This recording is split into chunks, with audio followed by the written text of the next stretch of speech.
অকৃত্রিম ভালোবাসা।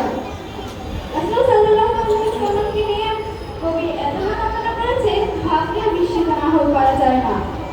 মানুষের কল্পনা এমন হতে পারে, এতভাবে কল্পনা করা যায়, এভাবে সুরে ছন্দে বাঁধা যায় একজন মানুষকে। এই অসাধ্য সাধন করেছেন নজরুল। পৃথিবীর শ্রেষ্ঠ মানুষটি